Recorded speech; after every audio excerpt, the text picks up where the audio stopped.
However, for a certain brunette beauty standing next to Misty, she had a strange feeling that she knew exactly who the light was coming from if any the past experiences she and the others had with such things were any indication.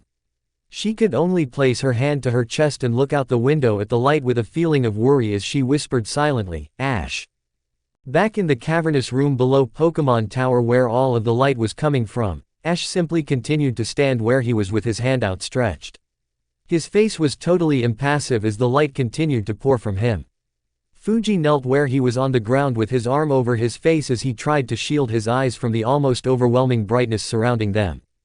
Just as the light reached its peak, the red eyes that had disappeared behind the door gave way to a quick glimpse of a massive, shadow-shrouded figure that was writhing and turning in pain from where it was floating within the room beyond. Both Fuji and Ash heard a loud, soul-piercing shriek come from the mysterious being before the spectral figure vanished into the very farthest recesses of the dark chamber and the steel door slammed shut with a loud banging sound, the barrier sealing itself off again instantly. As the light slowly started to recede from the room and back into Ash again, the boy turned and looked down at Fuji just as the last of the light faded from around his body and his eyes returned to normal. With a small groan, he stumbled back and forth before falling forward.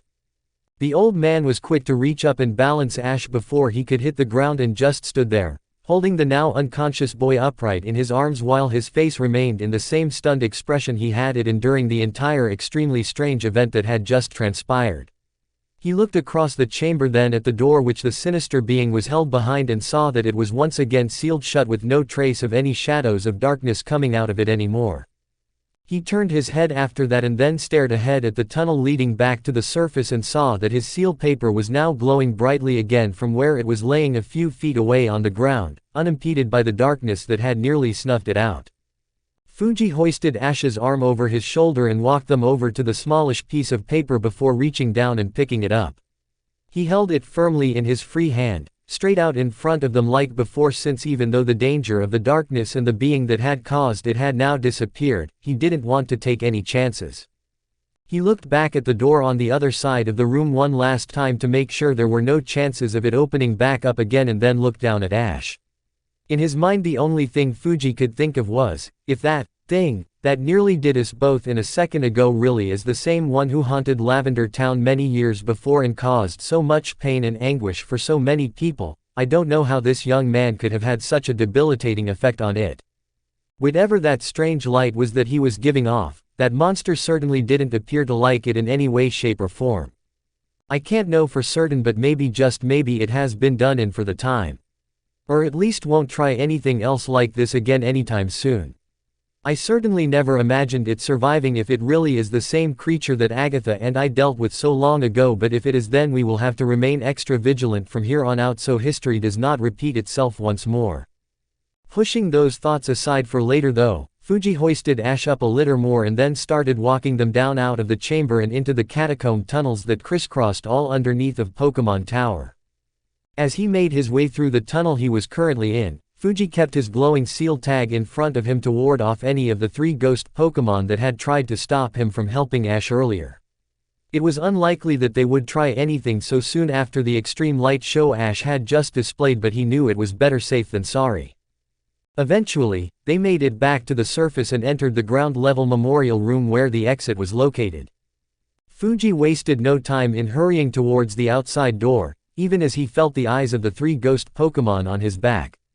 He knew they wouldn't approach he and Ash since the seal tag was glowing so brightly around them, but he could still feel them. Feel them watching his every move from the shadows of the tower as made his way to the exit with Ash grasped firmly to his shoulder. Now that he knew they wanted him so badly, Fuji was going to make sure that they didn't get Ash. Not when they were so close to being free. Finally, after what seemed like an eternity of walking in slow motion, Fuji made it outside and wasted no time in shutting the doors of the tower behind him. Still keeping a hold onto Ash, he reached down and picked up the chains on the ground that had been keeping the door locked. He wrapped them tightly around the door handles and cinched them down as much as he could before stepping back. He gave one last look at the tower stretching up high into the sky above him and then promptly turned on his heel as he quickly hobbled himself and the unconscious trainer he was supporting back to his home. The only thoughts passing through his mind at that moment was on just how blessed he and Ash must have been to have had Arceus on their side during that entire terrifying situation. For he knew that there was no other way they could have escaped the nightmare they just did without some form of divine intervention making itself known in their favor. Looking down at Ash's unconscious face, Fuji was left to wonder if the connection between the young man and the light that had saved them really had anything to do with such a mythical, omniscient force as the fabled god of all Pokémon. And furthermore, if that was even the case, could it have been that the seemingly ordinary, no matter how talented, boy he was currently supporting on his shoulder had some kind of favor in the eyes of said god Pokémon? Whom of which most just considered as a fictitious bedtime story. Fuji didn't have the answer and settled for the realization that he most likely never would. He liked to believe in the potential for unexplained, fascinating miracles and tales of wonder. If the thought that Arceus had somehow had a hand in Ash saving them both in the tower allowed him to get by with the incredible sight he saw, then he would just take it and leave the deeper pondering of such things for younger and more intelligent minds than his. If only Fuji would have known though on just how right he was in thinking that maybe Arceus had a special interest in the young man known as Ash Ketchum. If only the older man knew that the existence of the, supposedly fabled, god Pokémon and the very active role she played in the universe wasn't as ludicrous and impossible as some, well actually most, people believed. Oh if only he knew. XXXXXXXXXXXXXXX. In Ash's mindscape, the young Ketchum awoke to find himself laying down while staring up at a white void of nothing. He blinked his eyes from the brightness that assaulted them and shifted his body. He was surprised to find that his body wasn't sore at all like he thought it would be if the straggled memories running through his head was any indication of what had happened to him. He groaned, sat up and then looked around at his surroundings. He saw that everything around him was literally nothing but a large, white expanse of absolutely nothing. Furthermore, everything was totally colored in white. No other sign of color or anything else anywhere. Just white. Ash slowly got up and then looked down at his body. He saw that he was fully dressed in his tracksuit, which confused him since he felt as though he should be dressed in white as well to go along with his surroundings. Looking around a few more times, he decided to start exploring whatever the place was that he was in to see if he could get any answers. The last thing he remembered was Fuji rushing into wherever he had been at in order to help him and then throwing some strange piece of paper at one of the pillars in the chamber room that had lit everything up in a bright glow. He also remembered the man helping to free him from the door that was draining his energy and then feeling weak while laying on the floor like he couldn't move his body. After that, all he had was fragmented pieces of memory that consisted of darkness and then an extremely bright light that encompassed his whole body in its warmth. He also recalled glowing red eyes and a loud piercing shriek but then nothing. Shaking his head to clear it of the jumble of broken thoughts in his head, Ash continued walking through the white void as he tried to find something, anything, that would make sense to him. Eventually, Ash started to hear what almost sounded like a low humming as the sky above him began to shift and a faint yellow glow formed itself within the void. The glow became brighter and brighter until a circular ring of golden energy started to take shape from nothing. The humming seemed to get louder at the same time the light became brighter until it was like a deafening drone. Ash watched in fascination as the ring of light swirled around in a rotating motion and then, to his further amazement, a large figure started to emerge from the rift. The new arrival appeared in the same golden glow as the ring of energy it came from, but as it descended towards the ground, the being grew larger and larger until was at full size. Which meant that Ash had to crane his head to look up at it. The figure then commended to taking a physical shape, and as it did, Ash's face morphed into a big smile as he recognized exactly who it was that he was looking at. As soon as the creature had finished forming, he called up to it while waving excitedly, "Arceus." The majestic and divine Pokémon opened her eyes, revealing the golden orbs that radiated power and wisdom as she looked down at the small human waving up at her. The great goddess Pokémon gave her best version of a warm smile to the boy through her mouthless face, and her eyes softened upon seeing one of her most loved and treasured human creations. Taking in the sight of her chosen one, the one whom she foresaw would accomplish so many amazing things in his life, waving up at her like the light-hearted child he still was, caused a good-natured chuckle to resonate from deep within her throat. The sound vibrating around the great white void and sending a warm, happy feeling through Ash's body. The all Pokémon lowered her head down until it was level with Ash's, then, one great eye staring at him as she did. The boy wasted no time in wrapping his arms around what he could of her massive face in a tight embrace, and she chuckled again warmly at the gesture. "Hello, my young chosen one," she greeted with an affectionate nudge of her head. Ash stepped back and she took him in with an appraising eye. "You certainly have grown since last we met, young one, and you have accomplished quite a good deal in the short time you have been on your journey." Ash smiled up at her as he replied, "Yeah, maybe, but I still have a really long way to go," he said modestly. Arceus nodded sagely. "That you do, young one. Still, you have been doing your best, and what I am most proud of is that you have been raising your Pokémon companions with much love and care. You seek to build your bonds with them and help bring out the most of their potential as you can, and that is what truly makes any Pokémon trainer great. To always value and love your Pokémon above winning a simple battle is what makes you strong." Ash took in her words with a serious expression.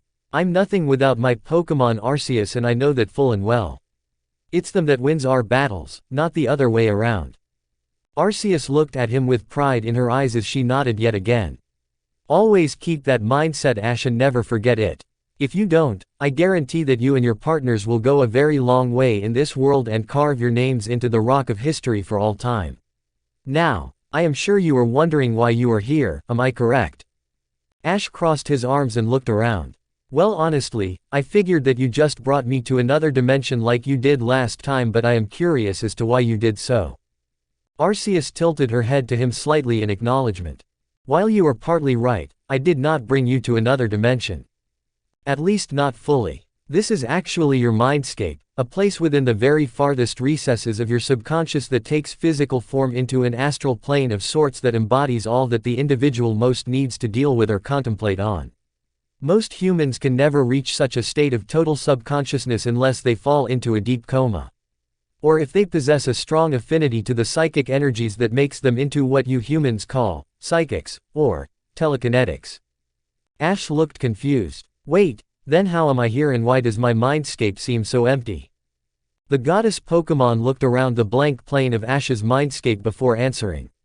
"The reason you are here is because I helped give your already quite impressive and in-tuned mind the little push it needed to access this state of unconscious being. In all honesty, you may find that someday you will be able to enter your mindscape entirely of your own free will," she said mysteriously, causing Ash to look at her with a questioning face. Before he could ask what he wanted to, though, she continued. "As for why your mindscape is so blank at the moment, you can think of it as a blank slate, if you will. Remember, mindscapes are meant to house memories and thoughts of which your mind most needs to retain, contemplate on, or even be rid of. You are still young, thus you have not seen or experienced enough tragedy or unexplainable circumstances for your mind to place them here. Not yet, at any rate. As you age and go through more in life, you will find that there will be more to see and contemplate on here within your mindscape. If you ever learn how to access it on your free will, that is." She lightly tilted her head to the side once more. "Also, the more intelligent you are and the less that leaves you with question will mean the less that is stored here. The same goes with tragedy. If you handle such occasions better than others and don't repress but instead accept them, the less unresolved issues will be stored here. Just because a tragic memory may be stored in your mindscape does not mean that you never have to deal with it. You are merely allowed a reprieve from it, if you will. All things have to be dealt with in due time, there is no avoiding your problem or problems forever." Her eyes gleamed wisely. "So, if I were you, I would hope that you can deal with most of your hardships in life right when they happen, so you do not have to store such unpleasant thoughts and memories in here for later times." Ash scratched his head. "Well, what about happy memories? Since this is my mindscape, can't I will memories that I value as precious or interesting into existence here as well?" Arceus gave another of her head tilts as she hummed in her throat. "Very good, Ash, you figured it out for yourself. Yes, you can. I was just about to tell you that very same thing that you just came to yourself. If you simply imagine it and will your mind to phase something into existence that you want to see here in your mindscape, then it will appear. Try it, just concentrate and focus on what you want to see in your mind," she instructed as she trailed off slowly. Ash listened to her instructions carefully and then closed his eyes as he concentrated on the thought that he wanted to take form in his mindscape. He focused intently for a few seconds until he felt a pulling sensation come from his mind at the same time that he felt something shifting in the mindscape. He opened his eyes then and his mouth all but dropped open. What he saw made him feel both amazed and also excited at his success, all in one. There, stretching out all around him and replacing the white void, was an exact replica of Pallet Town. Everything, from the mountains in the distance, the many houses that dotted the countryside, Professor Oak's lab and even his own house was now spread out before him like he was back home. Even the trees he remembered climbing as a young child had been replicated. He felt a warm summer breeze blow through his hair and looked further around at his surroundings. He noticed that Pallet Town had been replicated in the favorite season of his home, which was in early summer. He smiled to himself as he looked towards his house and saw the mental duplicate of his mother outside in her garden working away with her flowers and other plants. He then looked up towards the lab and saw Professor Oak walking the fields of the ranch as he inspected all of the many Pokémon he watched over and took care of. Ash even saw a mindscape version of Daisy Oak helping her grandfather by taking a few notes for him in between interacting with the Pokémon, and this brought a slight blush to his face as he realized that even his subconscious mind had an infatuation with the professor's eldest grandchild. He could practically feel Arceus' amusement as she watched him and quickly turned around to face her again, coughing sheepishly as he made an attempt to change subjects. So then, can my mindscape also play back memories and stuff? He asked while trying to get his blush under control. Arceus gave a small chuckle at his embarrassment due to the situation but answered regardless. He didn't catch the fact though that she seemed to look at the mental image of Daisy for a moment with some type of knowing gleam in her eyes before she spoke. Yes, young one, it takes more focus, but you can also replay memories here in your mindscape. Just focus on the events down to the best detail you can and then do the same thing you just did with the memory of your hometown. Ash quickly shut his eyes, ready to change scenes so his embarrassment would go away, and focused on the first memory that came to mind. After a few minutes of intense thought and concentration, Ash felt another shift in his mindscape and opened his eyes to see that Pallet Town had disappeared. He was now standing in Professor Oak's lab with a much smaller Arceus next to him.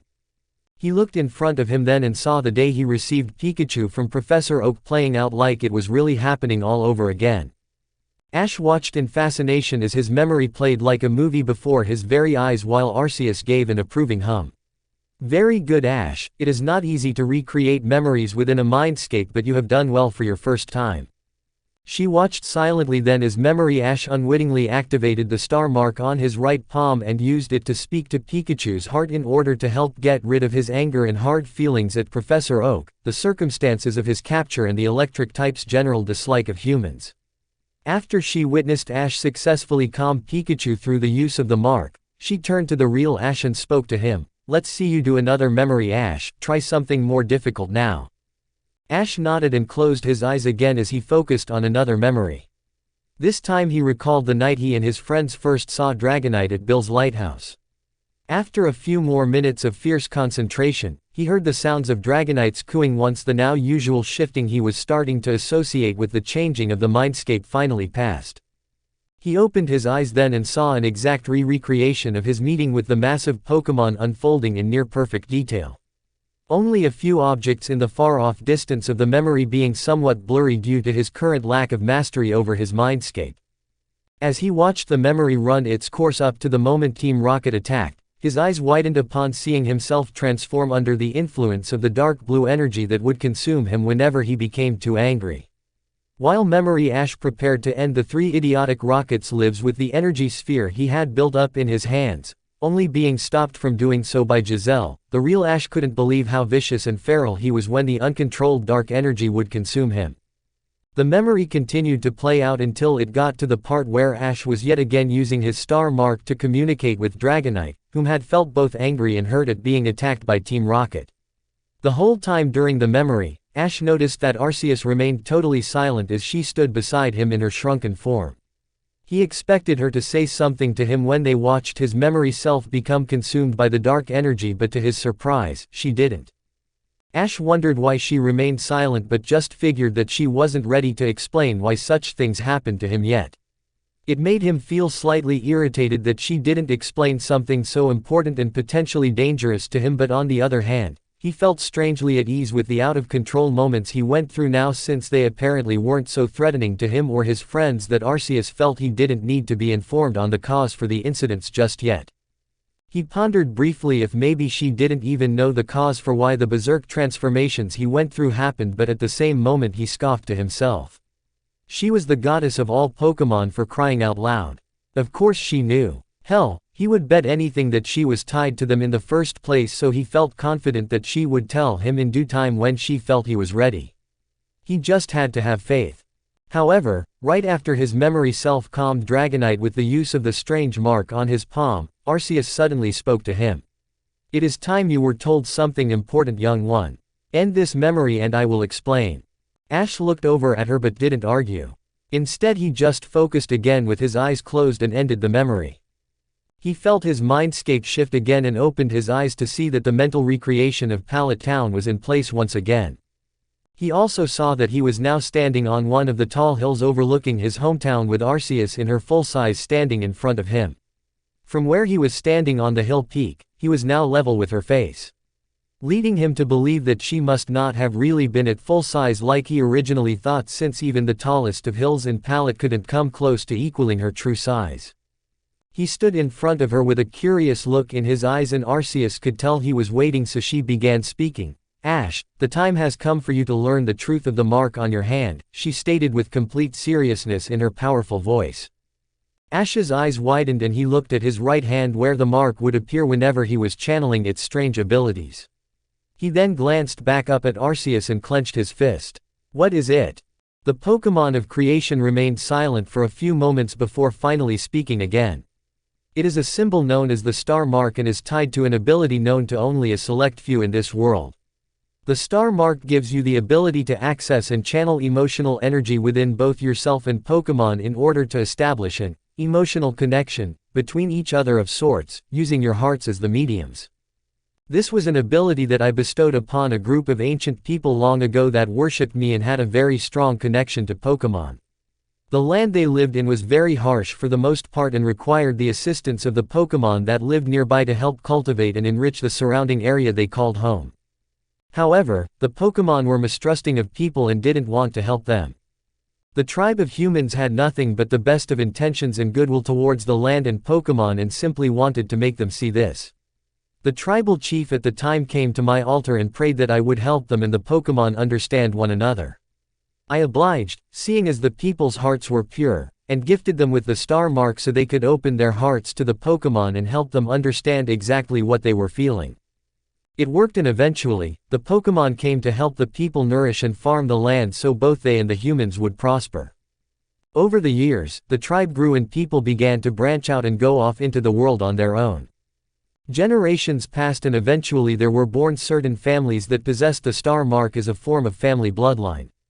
Even now in current times there are a few families that still possess this ability. There are not as many as there once was though, for when a family becomes too corrupt, the mark quite literally leaves their bloodline, never to be born into anyone in said family ever again. Still, even though there may not be many, there are a few straggled families left who are worthy enough to wield the star mark. Ash looked down at his palm again in amazement as he said with fascination laced into his voice, "So then, do I come from such a family? Is that why I can use the star mark?" Arceus shook her mighty head. "No, young one, I am afraid you do not. I will admit to breaking a few of my own rules whenever I bestowed upon you that gift. The day you were born I appeared above your crib in the hospital, invisible and much smaller than you see me now, and breathed the ability of the mark into your body. You are the only human being alive today able to wield the star mark who is not a descendant of the ancient tribe of old." Ash's mind felt like reeling with the information he was just given concerning the mark, but he still asked a rather obvious question: how do I control it? Up until now I've only been able to channel it when I've felt most in need to help a Pokémon and ended up activating it out of pure luck. Arceus merely blinked before answering her chosen one. "The answer to that is quite simple, my young one.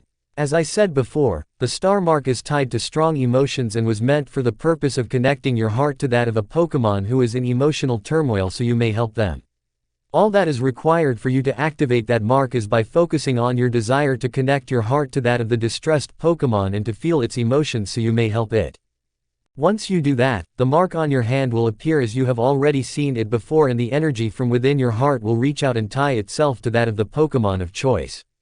After that happens, your hearts and souls become temporarily bound, and it is in this state that you will then try getting your feelings across to the Pokémon in need. The divine Pokémon paused for a moment to let what she just said sink in before continuing with a very serious tone to her voice. Now, something you must know about that mark, Ash. When you are connected to a Pokémon through its ability, you will see, as I'm sure you're already aware of, that an aura of a certain color will surround both yourself and the Pokémon you are connected to. The colors will range from many different spectrums, being white, yellow, green, pink, gray, red and black. White is the color of calmness and serenity, which is what your aura should always be before you try using the star mark. If your aura is any other color or changes color while in the middle of the connection, sever it for a time to recompose yourself before trying again. Horrible things can happen to you and the Pokémon you are trying to help if both of your emotions are conflicted at the same time. Do you understand? Ash nodded instantly. Yes, I understand, he answered seriously. Arceus seemed satisfied and went on. Yellow is the color of nervousness or trepidation and is one of the most common aura readings you will receive from a distressed Pokémon when trying to help them. Reason being because their fear of you or whatever situation they're in will cause them to become distressed.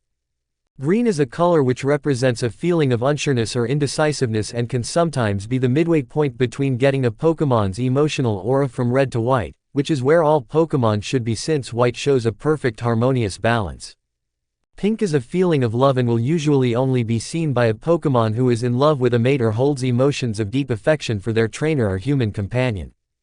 Gray is the color that represents when a Pokémon is not sure what they feel and has emotionally detached themselves for the most part. Getting a Pokémon to switch from this color of aura is very difficult since reaching them with your emotions is all but impossible. The darkness Pokémon Darkrai, one of my legendary children, is a perfect example of this color aura of emotion. Due to several unfortunate circumstances it has been through with humans over the course of many years, Darkrai had all but locked its heart out to all emotions of any kind. Even hatred. It simply feels nothing and never lets any form of emotion slip from within itself no matter the circumstances. Sometimes its actions may be misconstrued as evil, but in all reality, it acts on no real emotion. Only the desire to do. Red is the most common form of color you will encounter when connected with a Pokémon through the star mark.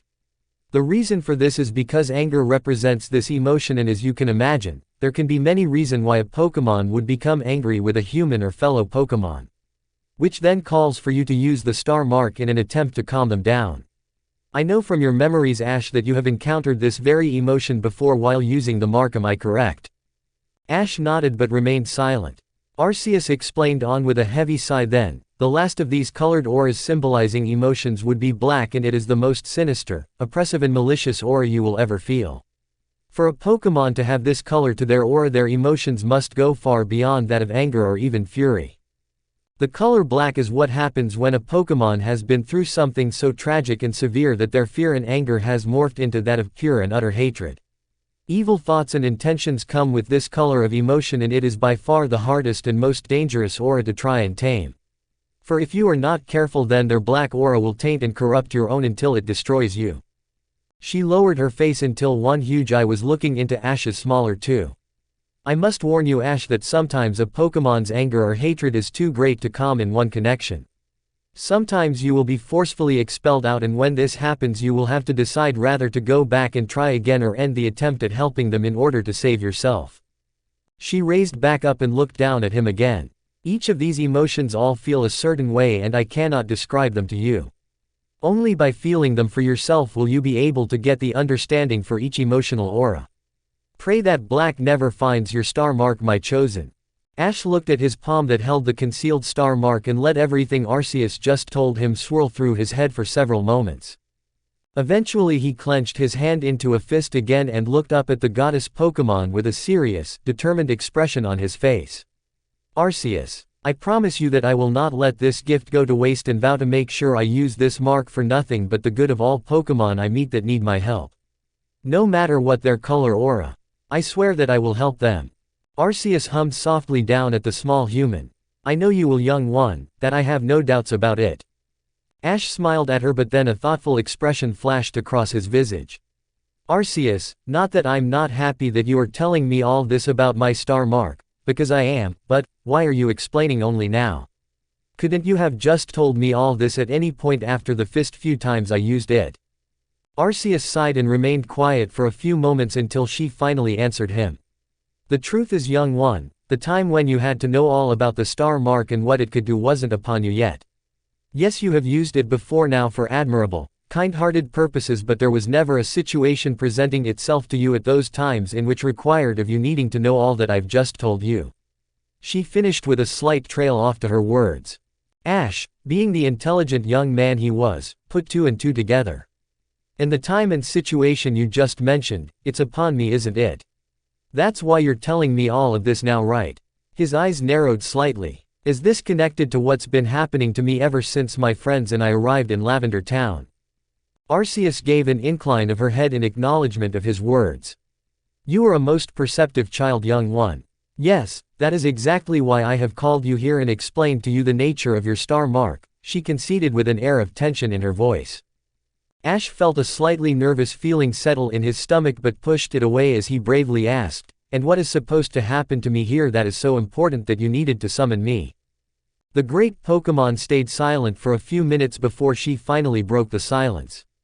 The reason I called you here has to do with the being that has taken a great interest in you. The one who resides within the human place of sanctity you call Pokémon Tower. Ash stepped forward with an anxious expression upon his face. What is it? Arceus sighed. The humans call it many different things. In all truth, I do not believe any of them know what it really is anymore. They call it a monster, a devil, a dark spirit, evil incarnate even. The goddess of Pokémon shook her head sadly. It is a shame which breaks my heart to know that it is viewed with such disdain, for in all truth, it is none of what the humans believe it to be. It is a poor, wretched soul that has allowed the years and tragedy which has filled its life to tear down the being of light that it once was. You could say, I suppose, that the one I speak of is the very definition of misunderstood, or that its story is one that would break the hearts of even the most callous of men. She took a breath and composed her thoughts before continuing. The true nature of the creature I speak of was special in its position as one of my many children. When I made it, I filled it with all of my hopes and goodwill for someone that could help bring love and understanding between people and Pokémon. I gave it an ability similar to your star mark in that it could feel the emotions and intentions of others. My hope when I created it was that it would strive to use its understanding of emotions to help bring about a greater peace to the world. Ash turned his head to the side slightly. What exactly was it? Arceus looked down before replying. The form it took, that I gave it, was one of a Pokémon. A ghastly, to be precise. Ash's eyes widened. You mean that thing in the tower is a ghastly? He shouted in total shock. The creation Pokémon shook her head. Please listen, little one, your questions will be answered at the end of what I am going to tell you, she asked. He just nodded and bowed his head. I'm sorry, Arceus, please continue. Arceus inclined her own head. No apologies are necessary, young one, questions are natural amongst anyone. She looked up at the mental recreation of the sky in Ash's mind before she finally spoke again. In the beginning it was born as a ghastly, yes. Originally, its egg was lain and hatched in Mt. Coronet, which resides in the region of Sinnoh. Ash suddenly interrupted, yeah, I know all about Mt. Coronet. Professor Oak had me read about it during our world geography lessons. It's situated right in the heart of the Sinnoh region and is also said to be the cradle where all life began. Historians and archaeologists who study the ruins on and near the mountain say that there is a strong connection between you and it. Some people even call it Arceus, cradle, and link it with the creation trio, Dialga, Palkia and Giratina as well. Am I right? Arceus gave an amused chuckle. Yes, little one, well learned indeed you are. Mount Coronet is where I first began breathing life into the world, and it was for that very reason that I decided to have the Pokémon I hoped would bring peace to the world, born at its location. Over the years, as the young Ghastly grew and observed passing trainers and other humans coming through the mountain, it became increasingly aware of the ability it possessed to sense emotions. Ghastly was a rather loving, soft-hearted Pokémon in its younger days and merely wanted to see others happy and getting along. When it would sense a fellow Pokémon or human's distress, Ghastly would want to help them overcome their inner turmoil in whatever way it could. Sometimes it would be able to help, but others, it would unfortunately fail. You see, other Pokémon would usually be willing to listen to what Ghastly had to say and would even accept its assistance on occasion. The desire to overcome their own personal troubles or those they may have had with another Pokémon being too great to pass up the opportunity when Ghastly would come along claiming that it could help them. Ghastly may have only been able to sense emotions, but it was because of this ability that it grew to form a very empathic heart. Meaning that it could understand the plights of others to a degree in which those who were first-hand encountering said troubles were unable to do. Ghastly having an empathic heart also meant that it was exceedingly compassionate and would stop at nothing to help someone overcome their darkness. She sighed again. Where Ghastly failed, as I mentioned earlier, was with humans. Pokémon would be willing to accept Ghastly's help since they were all of the same general race of species. Humans, on the other hand, were a much harder case to sell. As you know, young one, humans can be rather aggressive and non-responsive to those unlike them, and Ghastly was a Pokémon. It didn't matter if it truly could sense their emotions and know the ways in which to help them. The humans it would try to help could not understand Ghastly when it tried to interact with them, and, mixed with the fact that ghost-type Pokémon are often met with fear and suspicion, they would run from it. Sometimes even chase Ghastly away. Arceus looked out over the recreation of Pallet Town. Ghastly tried and tried, time and time again, to help humans as it did for its fellow Pokémon, but no one would listen. Ghastly eventually decided to leave Mt. Coronet and travel the world in order to help others with its gift, and while it would indeed help Pokémon, humans still would fail to give Ghastly a chance. One such encounter led to a human brutally attacking Ghastly with one of his Pokémon and left it badly wounded in the wilderness one day. Ghastly was unable to help itself, and just as it was ready to give in, a kind, elderly human woman found it and took Ghastly back to her cottage to heal it. The woman held no fear of Ghastly and cared for it like it was her own Pokémon. Ghastly had been weary of her for a time due to the near-constant mistreatment it suffered at the hands of the humans it would try to help, but in time, it came to trust her. After it was healed, Ghastly stayed with the kindly woman and helped her with all it could at her home, finally living for itself for once after trying to change the world on its own for so long. A forlorn expression came across Arceus' face then. For a short time, Ghastly was happy while it lived with the woman.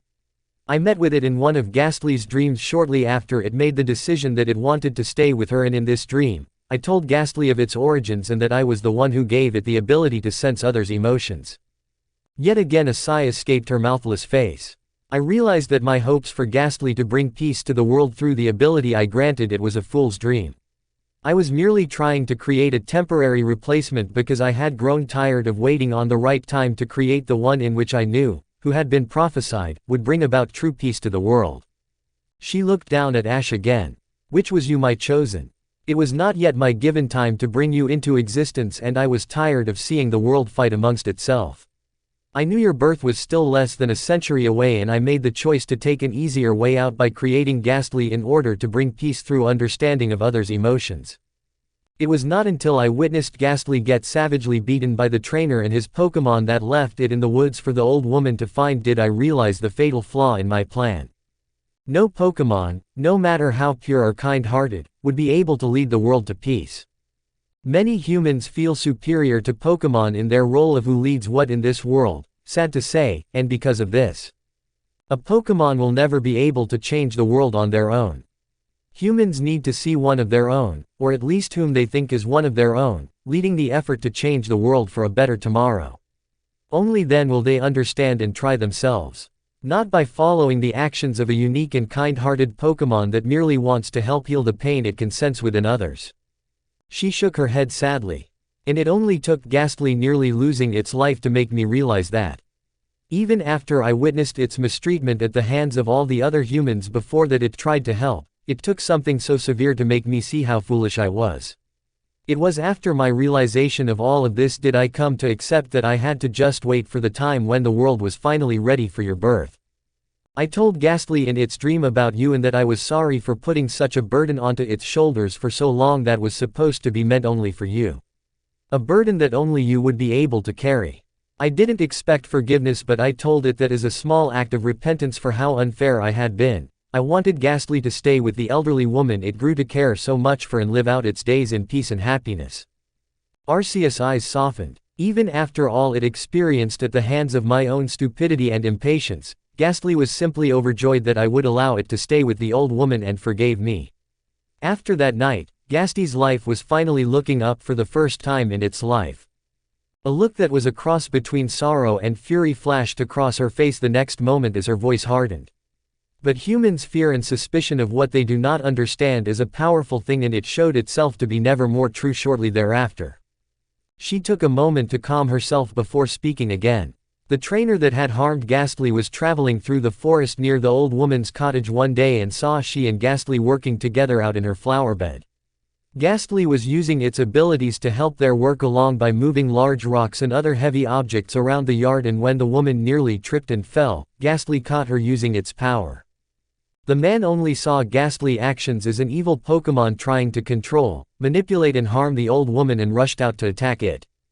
Ghastly was furious at seeing the human who had injured it so brutally, but upon hearing him telling the woman that it was just trying to control her for its own selfish intentions, it snapped and attacked him. The human and his Pokémon tried to defend themselves, but Ghastly, fueled by its rage that the man would insinuate it would hurt the only human it ever truly cared for, defeated them easily. Just before Ghastly could finish them off, however, the woman stepped in and told Ghastly that harming the man and his Pokémon would do no good for anyone and asked it to let them go. Ghastly did so against its better judgment, and unfortunately, it turned out to be a choice it would regret. The human went back to his home in a nearby town and spread malicious lies that there was an evil, manipulative Ghastly living with an old woman in the forest and was biding its time to come and destroy them all. The people panicked and, being as controlled by fear as they were, went to end the threat. Arceus stopped and let herself become immersed in memory before resuming the story. When she did, she spoke with a great air of sadness. The townspeople went to the old woman's cottage later the following day looking for Ghastly, only to find that it wasn't there when they arrived. The woman claimed that she had sent Ghastly on an errand to look for certain herbs she needed up in the mountains, but I personally believe it was because she knew what Ghastly's actions the previous day would bring about in some form or another. When the townspeople, led by the man Ghastly had attacked, reached the cottage, they demanded to know where it was. The woman refused to tell them anything, and after a short time of trying to force her to tell them, the man declared that the old woman was Ghastly and that it had now fully possessed her. She shook her head sadly. The people believed what the crazed trainer of old said and became aggressive. The man said that the only way they would be free of Ghastly's evil was to kill its host. Ash's eyes widened. "Don't tell me." Arceus nodded. "Yes." The humans captured the old woman and tied her up to one of the railings on the porch of her cabin. They then set fire to it and watched as she burned alive. She was loyal to Ghastly though unto the bitter end, and never once revealed where it had gone, even as the flesh was melted from her bones. After their terrible deed was finished, the humans went back to their town and celebrated the defeat of the monster, leaving the charred remains of the cottage and the old woman's smoldering bones behind without so much as a care. Ghastly arrived back at the cottage later that evening, and upon seeing what had happened, its mind snapped. Filled with grief, unbearable sorrow and pain that could not be described, Ghastly tried everything it knew with every ounce of its power to bring its only human friend back to life. It tried until the skies opened up and rain began to pour in torrents, dousing the flames of the burning cottage, to return the woman to the realm of the living, but the blackened bones of all that was left of her remained unfazed. She looked unblinkingly at the horizon in Ash's mindscape once more. Ghastly never truly understood what dying meant, even though it had been able to feel the sorrow and pain death caused to so many others that had experienced it by using the ability I had cursed Ghastly with. But, unfortunately, yet again a heavy sigh escaped the omnipotent Pokémon. It wasn't until Ghastly felt the loss of someone so close and precious to its heart did it come to realize the true harsh reality of what death really was. What made it all that much worse was the footsteps Ghastly noticed nearby that belonged to the townspeople who had taken the life of its dearest friend. It prayed to me in that moment to restore the life of the woman, but I could not. She had died at peace knowing she protected Ghastly, and for that reason, I could not rip her from her eternal bliss in the afterlife just to be sent back into a world that was so much crueler by comparison. Its prayers fell on deaf ears that day, I am ashamed to say. Arceus let out another sigh, only this time quite shaky. Even in the wake of the terrible pain Ghastly was feeling, it could still reason out what had happened by the footsteps it found belonging to the large group of humans responsible for the travesty. Remembering what the old woman had told Ghastly about never going to the nearby town because the people there would not understand and even possibly try to harm it, Ghastly then knew that her death had not been accidental but instead a horrendous act of pure evil in which had stolen her life away. In that moment, something deep within the once pure-hearted Pokémon shattered completely as its anger and utter hatred for the ones who had committed such a terrible crime of malicious evil exploded to the surface. Ghastly's rage triggered a massive rush of its inner power to be released and caused an unnatural evolution to occur by extension. She then willed a small portal into existence next to her that she linked to her own memories. From the swirling mist of nothing slowly appeared an image, which eventually turned into a mirror-like movie showing what Ash knew had to have been Ghastly. He saw the enraged-looking Pokémon floating in a downpour of rain with a large cloud of smoke coming from the wreckage of the cabin behind it that was still rising up into the air. Ghastly's face was twisted into one of such pain, sadness and raw fury that Ash almost felt like flinching back as he stared at the memory playing out in front of him. He then watched as a dark, malicious-looking energy exploded forth from the ghost type before it started wrapping itself around the Pokémon in a bubbling, writhing mass that grew larger and larger. The way the dark energy moved and lashed about almost reminded him of the way a Pokémon would look when undergoing evolution, only it was lacking the bright, warm, powerful white light that they normally displayed. The transformation he was currently watching through the cloudy mirror that was happening to Ghastly looked more like a dark, twisted, evil form of evolution that he had never seen, nor heard of before. As his eyes locked themselves onto the fascinating, yet terrifying sight before him, Ash saw the dark energy die away only to show the new image of a massive, pitch-black shape with glowing red eyes emerge from the fog of the evil energy. The eyes Ash saw seemingly staring back at him through the recreation of Arceus' memories sent a chill down his spine as a feeling of familiarity passed through him. More specifically, the fragmented memories he had of when he and Fuji were down in the catacombs below Pokémon Tower and he saw an identical pair of malicious red eyes staring back at him as he unleashed the powerful light that chased it away and allowed them to escape. Ash only now realized as he stared into Arceus' portal mirror that the eyes he saw then and the ones he saw now were exactly the same and belonged to the exact same creature. His shock gave way to awe as he watched the monstrous figure cloaked in black. Thick fog sent a large pulse of dark energy out of itself that spread out over the entire area and, in a bright flash of light, decimated everything around it to ash. The forest surrounding the burnt-down cottage, which was once so green and lush, now resembled a broken, barren plain of charred ground and destroyed trees. Then, to Ash's horror, he saw the dark being rise up into the air. The light of the town some ways away from the now decimated forest was aglow against the night sky and the boy could tell by the way the bright lights were dancing and swaying around that the townspeople were apparently holding some kind of festivity. He didn't know exactly what it was for but he had a bad feeling in his gut that it was to celebrate the fact that they thought Ghastly was now dead. The shrouded in darkness creature narrowed its glowing red eyes at the town before, in a burst of shadow, streaked across the sky like a lightning bolt towards the town. Ash watched as it neared the town, a chill dropping over the land as it went while the sky above darkened even more. The moon above being hidden by dark clouds. The townspeople didn't know what was happening until the enraged being was already upon them, all the lights in the town getting extinguished as soon as it arrived. In a whirlwind of shadows, Ash saw the remnants of what Ghastly once was appear in the middle of the town square. The people began screaming in terror at the appearance of the evil-looking creature and started running around in a panic to escape from it. Gale force winds blew through the town at high speeds as the shadows themselves seemed to come alive. Ash's eyes widened in horror as he witnessed what could only be described as complete and utter carnage take place within the mirror of Arceus' memories. The dark being stayed in one place as tendrils of shadows would seek out the fleeing townspeople and then grab them before suspending them in the air. After that, the humans would be killed in truly nightmarish ways.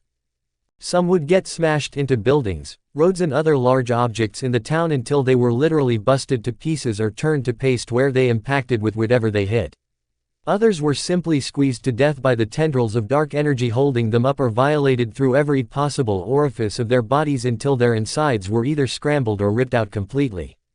Some were even turned completely inside out. Other townspeople were chased down by shadowy beings that were controlled like puppets on a string by the now dark creature causing all of the chaos. They were chased down and savaged by the shadow minions until dead or in some cases, strung up by energy tendrils and tortured until death finally took them. Black spheres of energy were also being hurled at the town by the corrupted form of Ghastly, and everywhere they impacted, dark fires would spring up and engulf the town in its black flames. Some people getting caught up and burnt alive by the fire. While all of this was happening, some of the Pokémon trainers of the small community were in the town square with their Pokémon by their sides, trying desperately to fend off the seemingly unstoppable monster that had found their home. The trainers would command their Pokémon to attack the dark being, but every time they did, it would quickly strike back tenfold and show them the error of their ways for daring to attack it. With every attack the many Pokémon would launch, the creature would simply redirect it, vanish it, or counter it with dark blasts of energy. The strangest thing that happened though was when the former ghost type's eyes suddenly glowed blue and several similar colored orbs of energy would then fly at the Pokémon. Upon the orbs reaching and making contact with them, said Pokémon would then disappear into thin air like they were never even there. This would naturally frighten the trainers and enrage them, but no sooner did all of the Pokémon vanish and the malevolent being then sent out sharp spikes of darkness that would chase down and impale the humans onto them. While they tried to escape, dark pulses of energy would then surge through the spikes holding them in place and enter their bodies like electricity, effectively burning the very flesh from their bones until only skeletons remained. Eventually, only one human was left standing in the town, and it was the man who had attacked Ghastly before and then turned the townspeople against it, leading to the old woman's death when they went looking for it. The trainer in question, whose Pokémon had also been vanished by the dark being, was surrounded by a group of demonic-looking shadow. Fear easily being read across his cowardly, pathetic face as he whimpered to be spared. The red-eyed shadow creature then descended upon the man, its crimson orbs boring down onto him with pure hatred and contempt as the air became extremely thick and almost impossible for the trainer to breathe. The former Pokémon turned compete monster then, fast as lightning, sent multiple tendrils of energy at the man which impaled him in several different places, each one causing him to scream out in pain. Dark pulses of energy then started circulating through the tendrils and into the man, burning him from the inside out while he screamed himself hoarse from pain. The shadow minions then began savaging and mutilating the vile human before them as they bit, clawed and pulled chunks out of his skin. A few of the bigger shadows even grabbed his arms and legs and pulled on them until they completely broke. After what seemed like forever of watching the gruesome nightmare in front of him, Ash saw the torture of the man finally stop. However, he was then forced to watch as the creature of darkness brought the man up close its shrouded face until he was suspended directly above the dark mist and shadows that covered of the creature. The man opened his bloodshot eyes from the near unconsciousness all of the torture had placed him under, just as the shadows cloaking what was once Ghastly finally fell away and revealed, to Ash's complete shock, a Pokémon on the other side of it. A huge, terrifying and evil-looking Pokémon, but a Pokémon nonetheless. What surprised Ash though was the identity of the Pokémon. He expected to see a warped, twisted or perhaps mutilated version of Ghastly, but instead, who he was now looking at through Arceus' memories was none other than a Haunter. It looked completely different from normal though, being that it was far, far bigger, had red eyes instead of white, and its entire body was a shade of much deeper purple, almost black, than what normal Haunter had. Its entire body was also covered in what looked like sharp purple spikes that were flaring and jutting out from its spectral skin. It wasn't until Ash saw the true form of the shadowed being and then just stared at it for a short time did he finally realize that this completely evil and demonic-looking Haunter actually was Ghastly. The once kind-hearted Pokémon didn't simply fade away to nothing or change into something totally different when it had become consumed by darkness after discovering what had happened to the old woman it cared so deeply for. Ash now realized that what had appeared to him to be some kind of dark, twisted evolution overtaking Ghastly earlier on in the portal of memories was just that, evolution. Ghastly had evolved during that extremely emotional turning point, and its anger, combined with the immense sorrow and other volatile emotions it had been experiencing at the time, caused a chain reaction get set off in an unholy mixture with Ghastly's unique power. Somehow, the pure gift Arceus had bestowed upon Ghastly that also granted it much more power than usual, had been corrupted in that mind-shattering moment of intense emotional agony when evolution occurred. Because of that, the power it possessed had been warped into the dark, malevolent energy it was displaying now, and that very same dark energy had also affected Ghastly's evolution. Not only completely altering the way it looked as Haunter, but also doing some kind of permanent damage to its psyche that, in turn, caused its very soul to become a dark, twisted shadow of its former self. In simple terms, Ghastly's rage and pain had quite literally corrupted and consumed it entirely. Ash turned his full attention back towards the memory playing in front of him again and saw the wicked man responsible for everything now looking down into the eyes of Haunter with complete and total fear in his eyes. The man tried to open his mouth and beg for mercy, but at the same moment, Haunter placed its large hand over his head. Its eyes yet again glowed red and a dark aura began exuding from it and poured into the man. The corrupt trainer's eyes widened momentarily in shock as his mouth opened into a silent scream. Then, just as fast as his head jerked up, the man's body went totally slack as he slumped into Haunter's grasp. The mutated Pokémon's glowing red eyes remained locked onto the human's now unseeing ones, and the very next moment, it pulled its hand away from the man's head. As it did so, a black, ethereal form came forth from the man's body until it was completely out of him and in Haunter's tight hold. It then let the lifeless body drop down to the ground without a second thought and turned its attention solely to the strange, transparent-looking form of energy it was now holding. Ash was further sent into shock as he saw the spiritual form start shifting and molding itself until it eventually took the full form of the man himself, whose body was now lying on the ground below.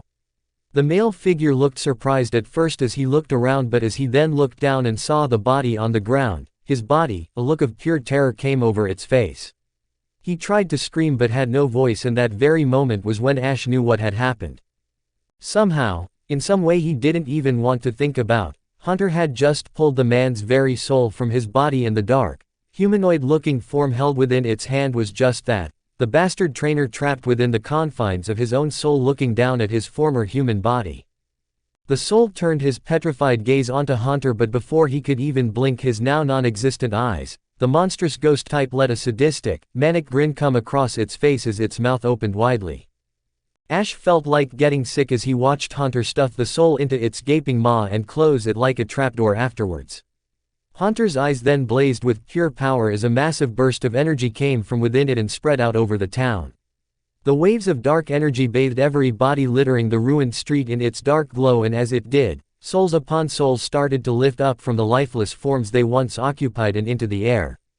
Ash saw the confusion and fear on the many souls' faces before Haunter made a pulling motion with its ghostly arms.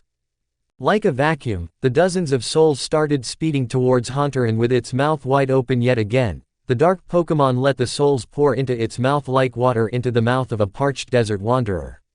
Ash felt like he was watching a horror movie as Haunter grew larger and larger with every soul it absorbed into its body. The dark aura around it growing even more powerful as it devoured the souls.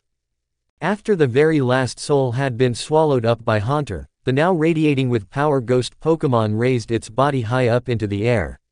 It then called every shadow it had created back into its body before. With an outward thrusting motion of its arms, a massive burst of dark energy was sent roaring out of its body.